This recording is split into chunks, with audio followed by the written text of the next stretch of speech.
Here we go. Let's do this. We've got one life, one shot. Who do you want to be? What do you want to do? Addicted to Betterment, a podcast to inspire us to keep going, to try something new, to dream, to think big, bigger, to overcome. Here we go. Here we go. Here we go. Man, today's episode is going to be one for the books. Sometimes you have those conversations with someone that they feel like they could go for days. And I'm on today with my friend Steve Perkins, the founder, CEO of Greenhouse Coaching. Steve, I hope you didn't drink an energy drink before this show today, because I know every time you and I get talking, oh no, he's got the energy drink with him. We're in trouble, folks.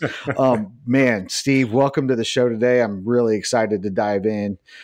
Just fill me in on how things are going in your world, man. Yeah, no, thanks for having me on. This is so exciting because you recently recorded with me for our podcast and I started listening to yours and I'm a huge fan already. And I can just imagine what pretty much everyone who listens to your podcast is thinking or wrestling with or energized by. So yeah, I'm really glad to be talking with you. Well, I tell you, the first time we met virtually, I'll never forget this. I got off our call and my energy level, if I started out as a 6 or 7, when we got off, I was at a 12. And I'm like, man, that guy, you know, your energy and fire and passion, it's infectious. And I can imagine those around you. And it's always inspiring when I get to talk to you. And one of the things I want to dive into, I was thinking about this show today, is your career. So you have an awesome podcast, The Career Sweet Spot. By the way, folks, if you're not listening to The Career Sweet Spot, I promise you won't regret it if you do. Man, engaging content that I'm sure you will be fired up after this show today to check it out. So please do that. But I want to dive into a second to talk about Greenhouse, your business, but more than that, one of the things I connected with you on is your passion for just leveling up in life. So here at Addicted to Betterment, we have this practice called the life wheel. Man, me and you got into a big conversation about that right out of the gate. And we have this passionate belief that in every area of life, you can consistently level up, get better, achieve more success, a more fulfilling life. And you and I connected on that right away. And your story not only inspired me, but kind of challenged me. And that's kind of where I want to start with. So just give us a snapshot of your career, what led you to some big changes and where you're at now. Yeah. I mean, for me, it started with always wondering as a kid, like, what do I want to be when I grow up? And having zero clue the answer to that question. And so, the arc of my story has always been that. And now I help people figure that out all the time, because I was kind of frustrated along the way that it seems like there weren't people or a process or a tool out there to help you figure it out. I mean, come to find out, there are things out there. I didn't know about them, but it energizes me to get the word out and to help more people with that. But yeah, so I mean, I always loved as a kid, like fire pit conversations about life and dreaming about the future. And I love to tinker and invent stuff or tinker with things. And so it was like, okay, well, you get kind of close to college. What are you going to go to college for? I didn't know. No one knew what to tell me. My parents were like, well, you kind of like inventing stuff and you're decent at math and science. So how about engineering? Because that's, a very stable, like good career path. Okay. So fast forward, and after college, I'm doing the engineering thing. And I just all along through college into career, I was like, this isn't it. This is not the thing for me. Something's missing. And I hesitate sometimes to say this part because it doesn't resonate with everyone, but I know it'll resonate with your listeners. I would leave work many days, kind of working in the Fortune 500. Like at the time I was working at Capital One, big corporate setting. And I would leave work and every day I had the same thought driving home. I was like, man, I feel like I only gave 20% of what I have to give today. And I know there's so much more. And it sounds arrogant to say like, oh, I have a job that most of the world would dream of having and it's still not enough. And it wasn't that. It was like purpose and impact. I'm not really using what I'm made to do. And so it just got to a tipping point where I was like, I got to figure this out and I got to make a big shift. And so I started piecing together like personality tests and talking to different mentors and trying to figure out like, what is my purpose in career?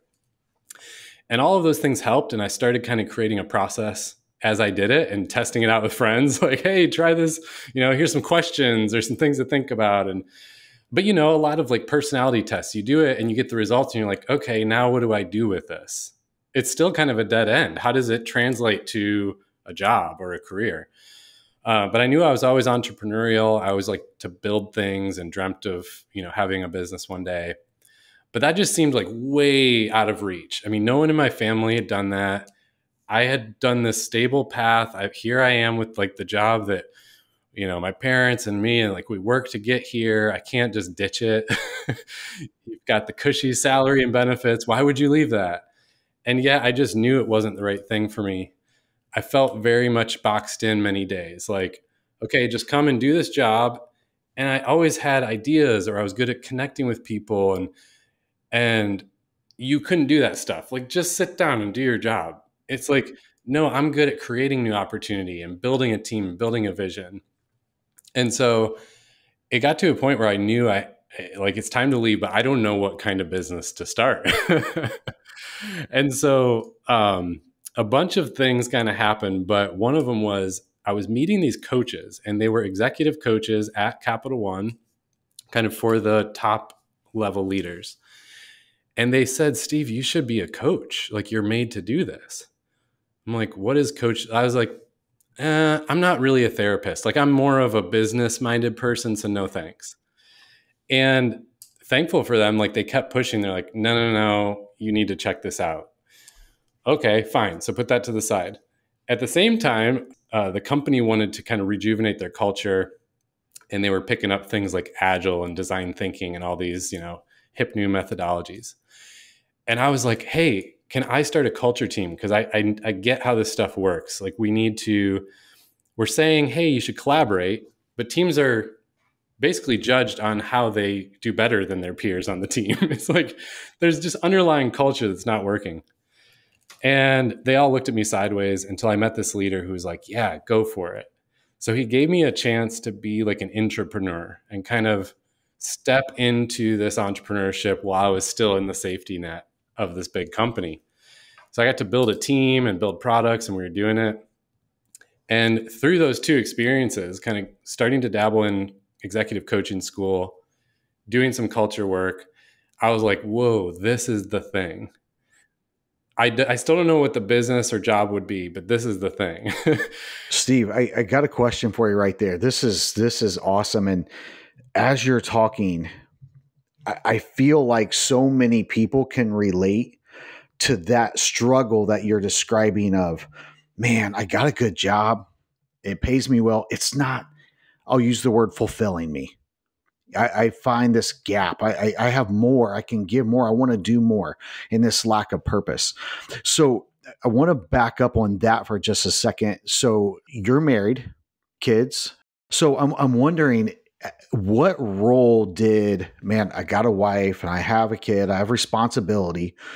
What role did that play in the struggle of, man, I can't step out, take a risk because I got a wife and kids, and I can't do something different because this is great where I'm at. Describe that struggle that you were experiencing. No, I'm glad I'm glad you push on that, because that was a huge struggle. And in my excitement, sometimes I even just forget about that part of the story. But so for me, it was two things. You're kind of hitting on them. One was fear of the unknown and stepping out into this big unknown.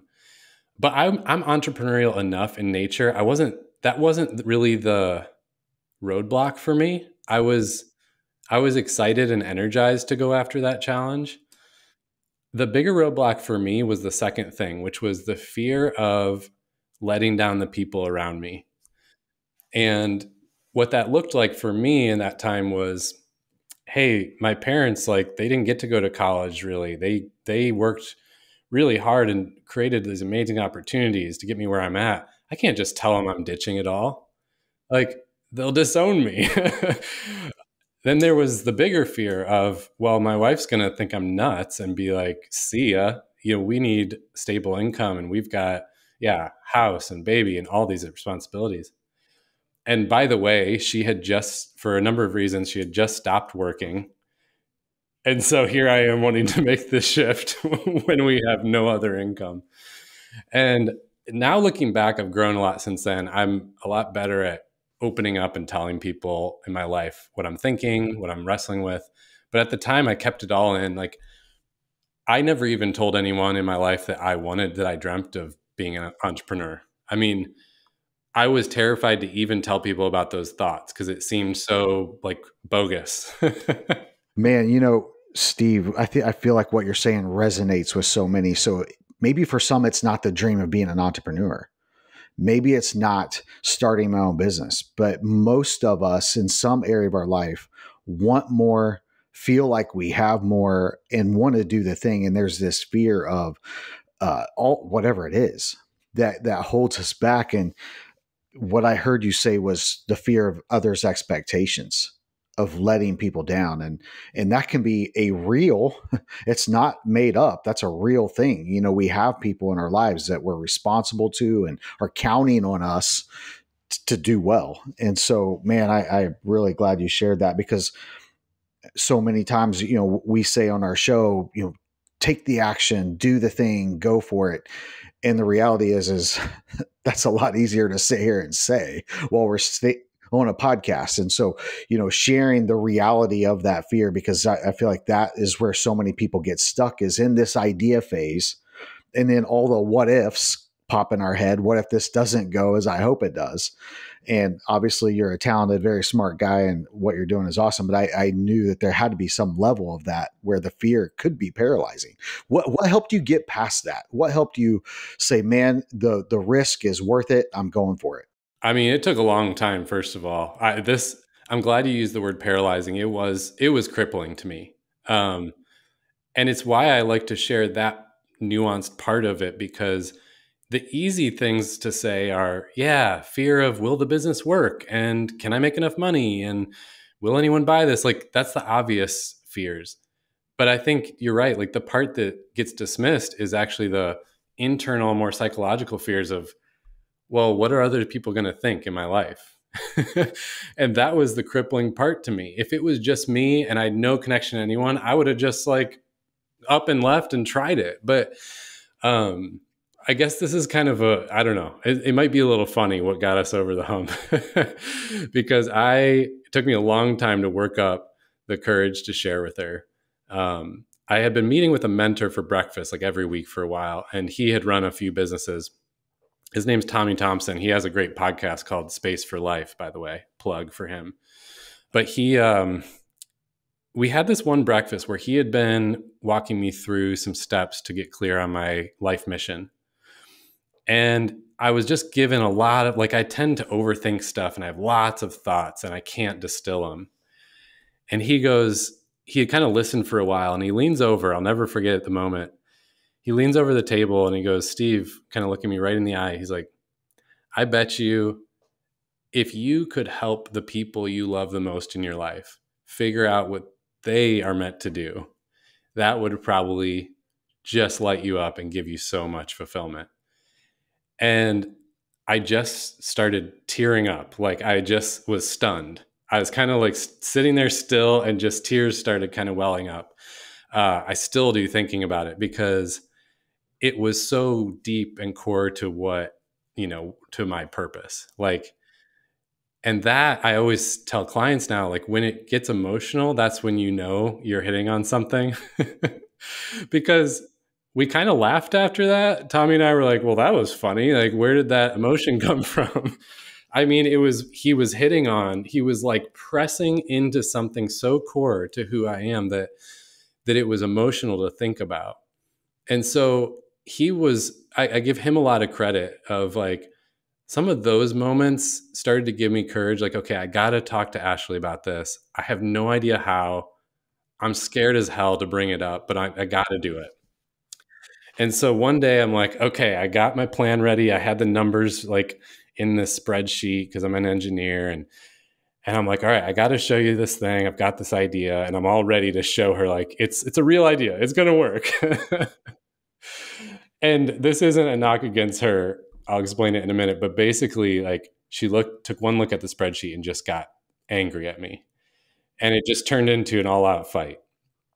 And every time we tried this, we would get in a fight. And looking back, we laugh because we've done a lot of like marriage counseling and learned each other more. Well, she gets overwhelmed by spreadsheets, and she's already somebody who has a lot of anxiety. So when something like that hits her, it just kind of flips the lid. Meanwhile, what she wanted was like, could you take a piece of paper and a pen and just jot down the number, like a few numbers, like give me the high level. And I wasn't doing it the way she needed. And so we were kind of like clashing in all of these conversations. And it's not that she didn't support me or believe in my idea. It's just that I wasn't communicating it in a way that was helpful to her. I mean, I'm sure you can relate because you do a lot with couples. Well, I can relate because I'm married, Steve. How's that? And I think anyone, who is going through something like this, where you want something that's big and it's hard to communicate. It's interesting. I was talking to someone I'm very close to last night, and they were sharing something that they wanted and was struggling with. And I said, you just need to talk to your spouse about it. And they were like, oh boy, I don't see that going well. And so it's interesting. I can relate to exactly what you said. As a matter of fact, I kind of had flashbacks as you're sharing that story. Yeah. Of, these situations where you're like, oh man, I got this great idea, this brilliant, and I'm kind of wired differently than you. Rather than kind of being anxious, I just have I'm excited and I'm like, oh man, wait till I share this. And then it goes exactly how yours went. And it's like, suddenly it turns into a big fight. Now I'm offended. And I'm like, I mean, come on, that's great. Thanks for sharing that. Cause that's real. That's real talk, man. We're all dealing with that same thing. Yeah. And it's like, well, then when the person who should be your biggest supporter and partner in this becomes your biggest enemy, now it just, it ramps up real quick. Cause it's like, now I'm not just annoyed or mad. I'm like, it's a core thing you're attacking.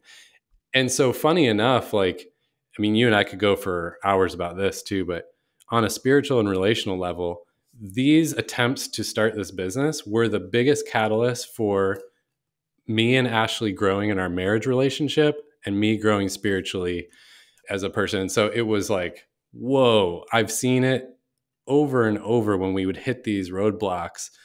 Now I'm smart enough to look at it and go, okay, there's a lesson here. But at the time I was just mad. I'm like, what the heck? I'm trying to make this happen. And the people who should be helping me the most are my biggest impediments. Yeah, Steve, I want to make sure that I got to have you say what you just said again. I want to make sure I heard you correctly. That situation, the conflict, the struggle, you later realized was one of the biggest catalysts for growth in you and Ashley's relationship. 100%. Wow. I mean, friends, if we could just pause right there, because here's the reality. I feel that exact same way. I mean, the level at which I resonate with that. And if Nikki was on the show, this is both of our podcasts, but if she was on the show, she would certainly give me a high five or maybe a punch in the nose. I don't know which it would be depending on the moment. But the reality is we've experienced those, and the encouragement to people is the struggle that you're facing, that you're in right now, that you feel like, when you describe this, you're on opposite sides of the table and suddenly you feel like enemies. That can be the biggest catalyst for growth in a relationship. Man, that's powerful stuff. Let me just add there, because I think in a coaching situation, sometimes what you're talking about is I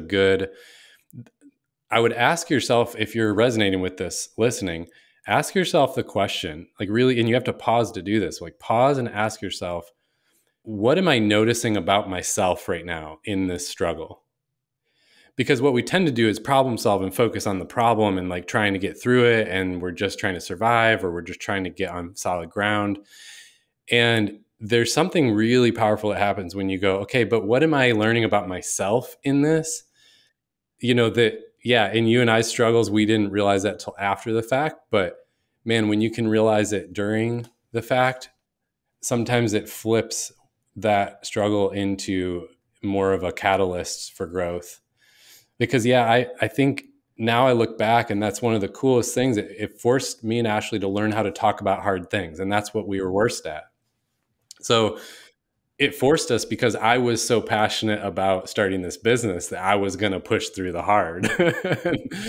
And yeah, I'm glad you paused on that, because I think that's like a really cool learning from it. Steve, one of the core beliefs of Addicted to Betterment, we have 5 core beliefs that summarizes Addicted to Betterment. And one is that we believe your struggle can be your biggest catalyst for growth. A failure, we actually say your biggest failure can be the biggest catalyst for growth. And man, as you're talking, you are addicted to betterment, man. I mean, and we recognize that right on our first conversation. So I want to plug that episode, because that if anyone hasn't listened, was it your first episode that I did solo? Yeah, on the 5 principles. I thought that episode was so good. Oh, thanks, man. Steve, your story is super inspiring. Thank you for sharing what's real there. So you and Ashley have the conversation, and you said, "Hey, I've got to make a change." So you're in the corporate job, you got the cushy salary, you're in the struggle, man. I want more, and there isn't a person listening today that doesn't resonate with that. I feel like most of our society right now is feels like we're going through the motions, feeling mediocre in life, lacking purpose. And that's the word I heard you say, is purpose. So someone who's resonating with that, they do the work, they find their purpose, they have the conversation. So you had the conversation with Ashley, then what? Yeah. Well, then it gets into some practical steps. So this can be helpful for people no matter where you're at, because also a lot of people get stuck on like, well, I haven't found the thing. And sometimes there might be a thing and there might not be for you. But either way, you don't have to get stuck and wait for a lightning bolt of clarity. Like, I found that one of the best steps to take that you can keep taking is have conversations with people. And then folks are like, well, what are we talking about? Like, just share what you're thinking, what you're hoping to do, what you'd love to get out of life and career, and just ask them for their advice. That's it. Ask them, what do you think? Because people love, and then they'll say, oh, I don't want to bother anyone. I don't want to inconvenience them. Like, no. People love to help and give advice. So it's like, just share and just say what it is. I mean, just name the thing. Be like, I'm kind of searching and asking some questions about what I want to do and be, and I'd love to get your thoughts on it. That's it. There's no other agenda. And as you have these conversations, we call them curious conversations, because you're just like being curious. It starts to kind of lay the path for you.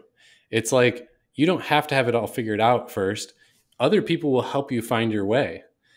And that was definitely true for me. It was a series of all these conversations where they would be like, oh, you should check out this podcast, or you should meet so-and-so. And then one thing leads to another. And I'm like, oh, I'm learning about coaching, and I'm seeing like learning about business and meeting different people who can help. And then it, like, one day here, I find myself like having the answer. It's not that I figured it out by myself. And I think those kind of conversations where you're okay not knowing, you're just being curious, people love to help, and it's a win-win. So I think that's one of the biggest things that helped me, and I continue to see it help others. But I'm curious if have you seen that too? Because I know your work has a lot of similarities. It's interesting that you just asked me that, because I was actually thinking, dang, I can relate to exactly what he's saying. I recently was going through just a struggle, and feeling similar to what you were talking about I'm in the middle of a struggle. I'm trying to figure some stuff out. I'm looking for clarity, looking for clarity and purpose, and trying to figure out what that was.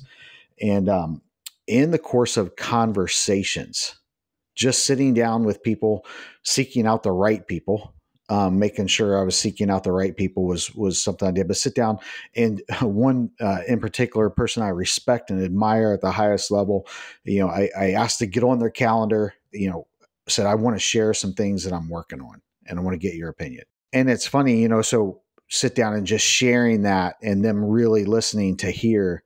And then from that, some of the biggest and most exciting opportunities in my entire life from that conversation. If I had never shared what I was thinking and wanting to do, I would have still be just kind of in that same, hamster wheel of spinning and spinning and spinning and still in the same spot. Well, and there's a good lesson there because you shared what you're looking to do, what you want. And I see people get in that trap too, where they're like, invite someone to a coffee meeting. They get there, they're just chatting. They feel nervous about like presenting an agenda. So they just chat and chat. And honestly, that's what's offensive to the other person because they're like, why are we here? What are we here to talk about? It's actually way more respectful and helpful if you tell them like, this is what I want to get out of this conversation. And I've seen it so many times. I feel 100% confident about that. But I do think it's that law of attraction. Like you put it out there and opportunities start to come your way and open up. Man, if we want to start talking law of attraction, that could be a big conversation. That's probably literally one of my favorite topics. So, oh, me too. We should do that.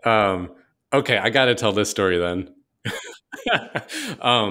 because it's similar to yours. So, for 2 years before I left the corporate environment, my lifeline was listening to podcasts like this, like yours, and it just got me energized and gave me hope and a vision. And I was like, hey, I'm pushing paper all day, but at least this podcast is like getting me excited. And there was one called Eternal Leadership. I think they still do it, but it's definitely out there. And the host named John Ramstead, he was a coach. He previously was like ran like a financial services company.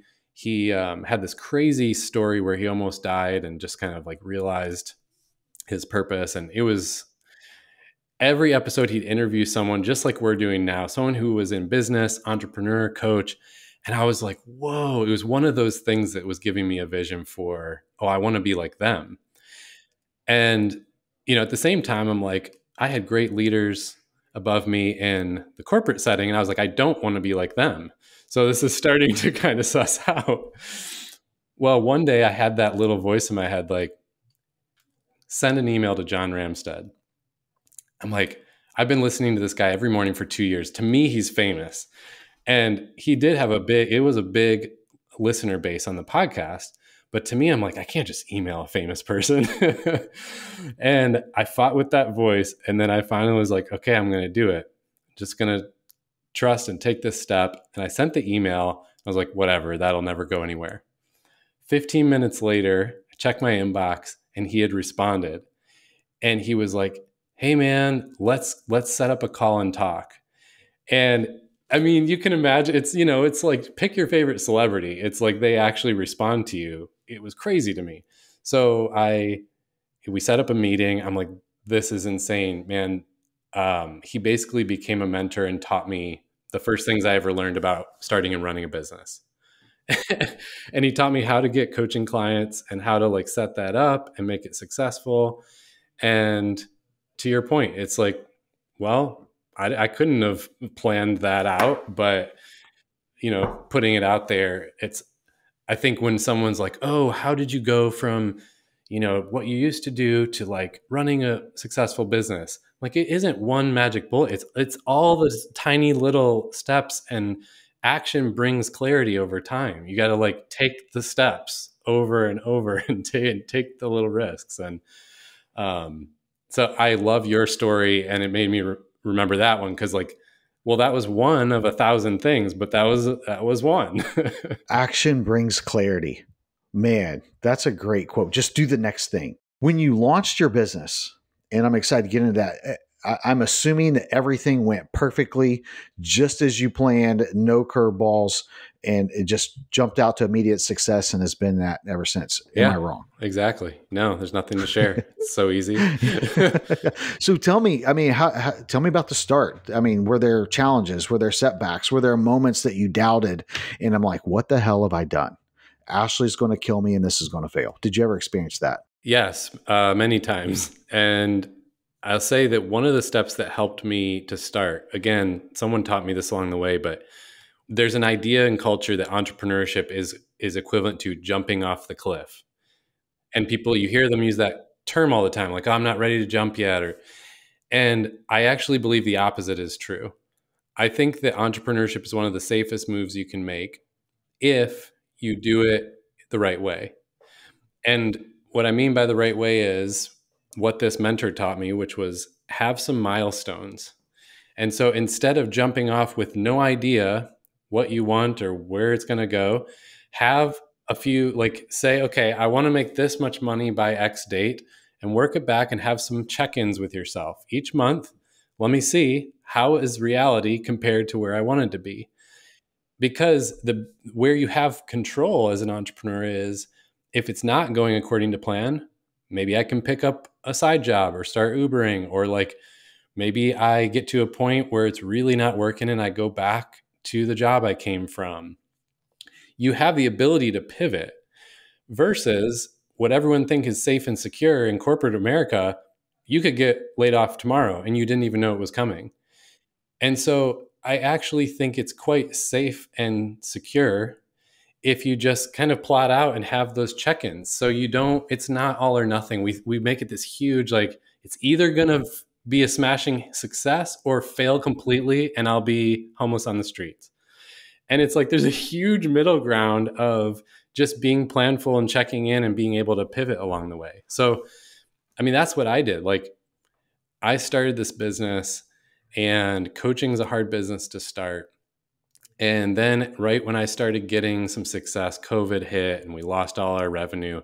I mean, there were so many dips in the road, but along the way, I was able to pivot and make different decisions financially to kind of readjust course. And so it was never this all or nothing that people talk about it as.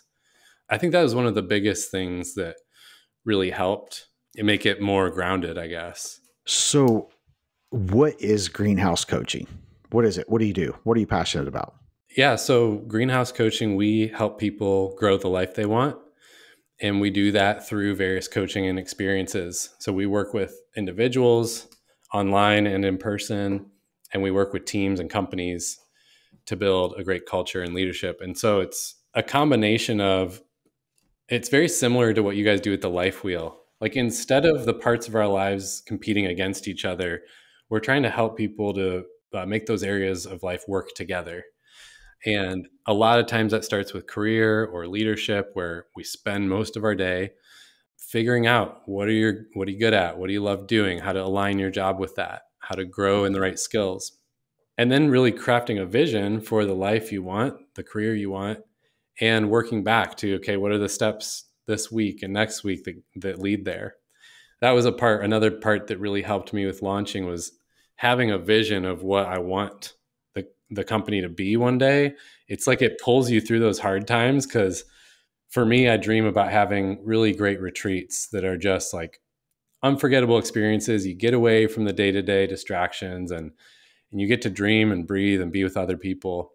And the dream of that, the vision of that, like at the hardest times when there's no money and it doesn't seem like it's going to work, it just like that would pull me through, because I'm like, man, I just want that so bad. I can't wait to have that a reality. And I think, I don't know, it's like, it's my beef against business school too. No one teaches this. It's like, well, have a business plan, know how to make money. I'm like, what about the vision? Like, the vision to me is the cornerstone thing. So whether it's like a business startup or just someone's life and career and relationships, helping them have a vision and then work back from there is a lot of what we're trying to do.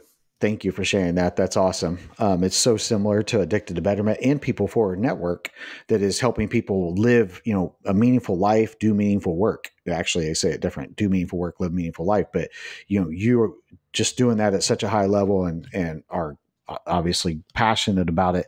What is your worst, I'll call it, failure story? The one that you're like, man, really screwed this one up. And then after that, I'd like to hear your most proud success story that you've had in coaching. Biggest failure coaching. This might not be the answer, but it's the first thing that came to mind. And it is related to launching a business. So I had heard a lot of advice that, like, come out of the gates, have like your prices set high and like believe in yourself and be, and be confident that what you do is valuable. And so I remember the first time someone was really interested in coaching. And I mean, I had gone to coaching school and it was like, I was ready to do it. And I was definitely good at it. But I had the whole plan and I was like, this is what I want to be charging one day, which was something like $5,000 a month, to meet with me occasionally. it was, and I know coaches who charge that and more, and it's well worth it. But I was coming out of the gate. And so I remember this guy being really excited and he's like, okay, what does it look like? What does it cost? And, I put those numbers on the table and I just remember him kind of like gently changing the topic and like ending the meeting. He's like, yeah, no. And it was such a good lesson too, because it was like, okay, yeah, there is something to like getting started and just getting momentum and building from there. Because then it felt like I don't know, I felt so ashamed or like such a hit then to try and lower my expectations from there versus getting started and growing up from there. That's great, man. So share with me your favorite success story, the one you're most proud of. Oh man. Well, there's several like this now at this point, but there's one person in particular I was coaching who I guess, you tend to love working with people who are on a similar path as you. And I think at first he was inspired by my story. He wanted to do something similar. And so coaching was really fun because I feel like, oh, I can help you. I know how this goes. And, it was like the first step was leaving a job that was just kind of sucking the soul, his soul dry. And then it was starting a business and like building a dream for that business and making it work. And we're doing like all these things that to me, it's not really about the business. It's the fact that the business gives him the freedom to create the life he wants. So we're structuring his time better. Like, well, what if you left for a month and traveled? That's a dream of yours. Like you can do that now. And I love, love, love those moments of, hey, you could do things that seemed like they weren't possible before. And so we're doing that. And then the moment that made it really a home run to me was I would love to coach people and also do things that didn't seem possible before. Like instead of rushing into a 1-hour Zoom call and then rushing out to the next meeting, I'd love to just like get on a plane and go somewhere crazy and like do our coaching session for the day. And so I haven't gotten there yet, but this person, we like went out to the mountains, did a hike, just like basically talked, even on the drive was great because we were unpacking his life story and like all the things he's done and experienced and struggles. And I'm just listening and getting to hear his story. But all the while as the coach, like I'm connecting the dots and I'm like, oh, this is so clear. But, for so many of us, our story, we're in the weeds of it and he couldn't see it that clearly.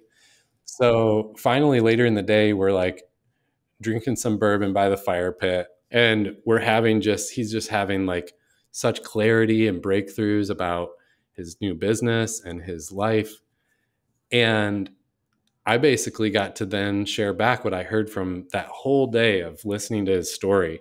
I was like, you have been all throughout all these experiences, you've been a guide to other people. And here's the ways how. And that's what you're meant to do, like 100%. You've always been that. And you naturally do it and it helps people. And, it's like one of those moments, it just all clicked for him. He's like, holy, I've never noticed that. And so then the next day we got to weave it into some of his business plans and life goals. And it was just, I don't know, to me, that's the dream right there. It was really, really fulfilling. That's awesome. So Steve, you are a high energy guy. I have a question that's been forming in my mind this entire conversation. So it's hard for me to imagine you being in a place or a role that sucks the life out of you, or a job that sucks the life out of you. Because every time I interact with you, man, your energy is super high, positivity super high, and it's infectious and it rubs off on me. So I'm thinking my favorite conversations that we have had that really moved me is how you see being a husband, being a father, being a man, around manhood and showing up as a man and doing that well. And man, those conversations that we've had around that, folks, friends, I wish we had another hour of the episode to talk about that. Well, that'll have to be another conversation. But I was thinking as you were talking about your journey from the corporate job that was unfulfilling, we'll call it that you had the gap, to what you do now that you're obviously passionate about and good at. Knowing you as a person and how you see showing up as a man, how much has you taking the jump and doing work that is fulfilling and that feeds that flame? How has that changed how you show up as a man, as a husband and a father? Like completely. Yeah. I mean, it's such a cool question, because I think before it was hard to be my full self, because we spend most of our waking hours at work. And for me, they were draining hours that were sucking the life out of me. So you're operating out of an empty tank. And I remember too, I mean, you and I share just kind of faith and spiritual life. I remember people just saying like, well, work isn't your purpose. And everyone's like puts too much stock and identity in their work. I'm like, yeah, I believe that too. I really do. But it seems to that stance seems too extreme for me. I'm like, then what about what you do all day? Like, seems like it matters where you spend, more than half of your life. And I remember wrestling with like, oh, maybe I should just bite the bullet and do work that I hate, but like make good money and help people as much as I can outside of that. And it just got to a point for me. It was like, not for me. Like for me, I have to do every day the stuff I'm made to do.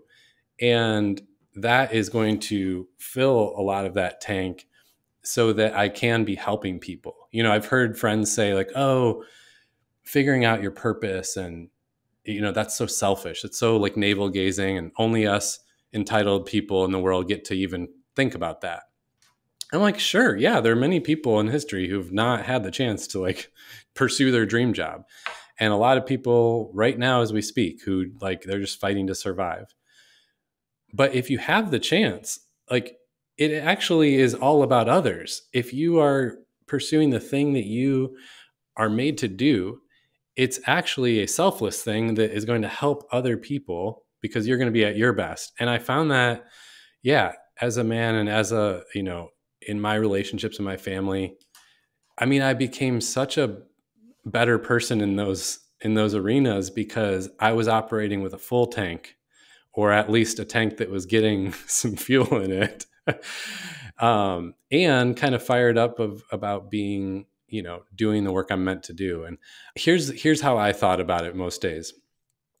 When in my previous jobs, I would always be frustrated at the end of the day because I'm like, I'm exhausted and I don't even know what I accomplished today. And to me, one of the most fulfilling things in entrepreneurship is every night I actually know, even if it wasn't a great day, I still know what I got done that day. Like I know what I either finished, because anyone in corporate America knows you never finish anything. You just pivot a million times before you've ever started.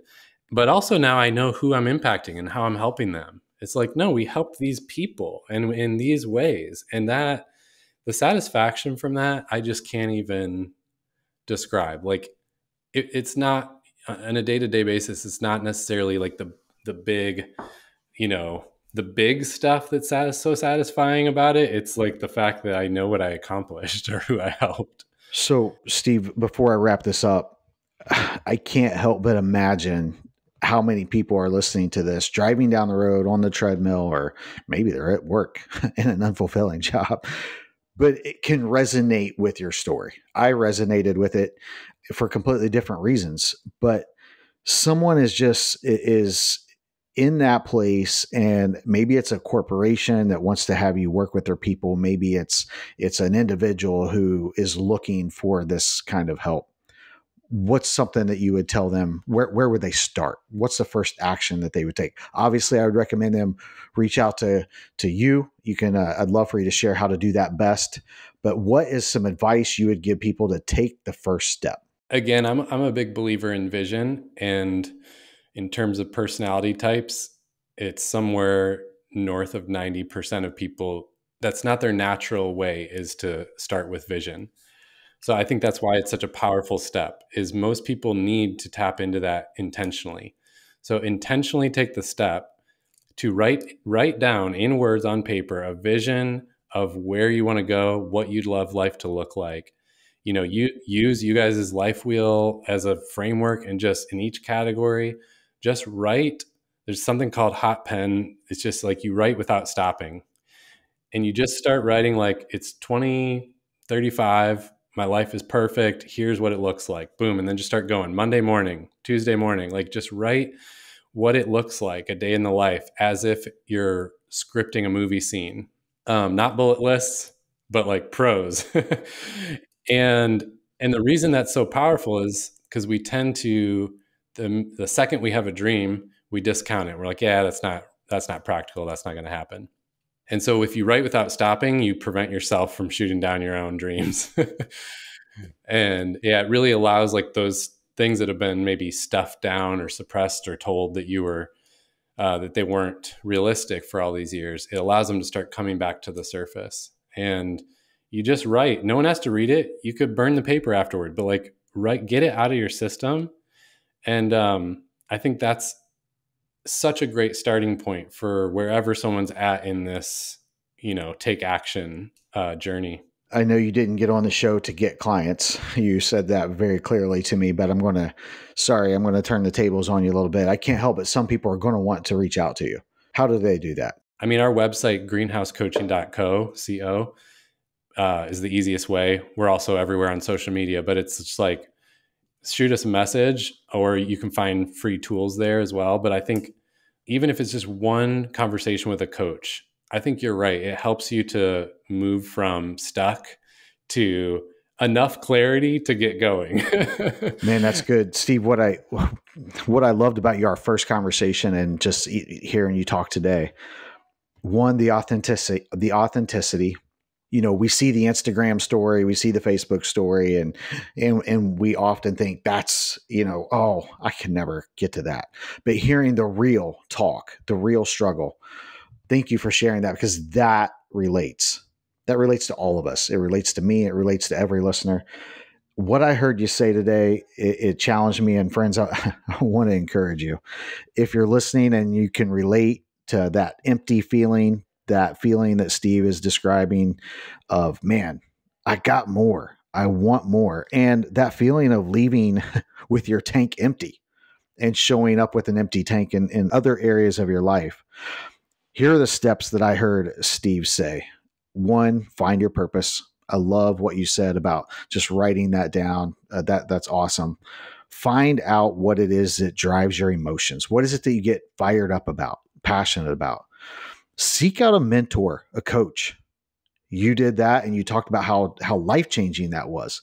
And I can't help but think, as I'm sitting here talking to you today and feeling the emotion and just the realness in which you speak, that, man, if it hadn't been for that guy you were sitting and talking to who said, hey, what if you helped your closest loved ones find out what they're, and you got emotional in that conversation, man, what maybe wouldn't have happened if you hadn't had that mentor, So find purpose, find a mentor, set goals, write them out, set those milestone goals that Steve talked about, and then be accountable for yourself. You talked about checking in with yourself and being accountable to hitting those metrics that you set for yourself. Friends, this is powerful stuff. Steve, thanks for sharing your story with us today. It inspired me again. So thank you, man. I appreciate it. Yeah. Thanks for having me on. And I just definitely want to say to anyone that's still listening at this point, like, it is possible. Whatever you're dreaming about, whatever's next, I know that it feels many times like it's impossible. It won't happen. It can't happen. And I'm here to tell you, like, it is possible. And it's like, that's what you're made for. So go for it. So you just listened to this episode. Now, join us in being addicted to betterment. Please subscribe to the show, share with your friends, tag us, and please take a moment, leave a review. Yeah, we do want your stars, but we really want the feedback.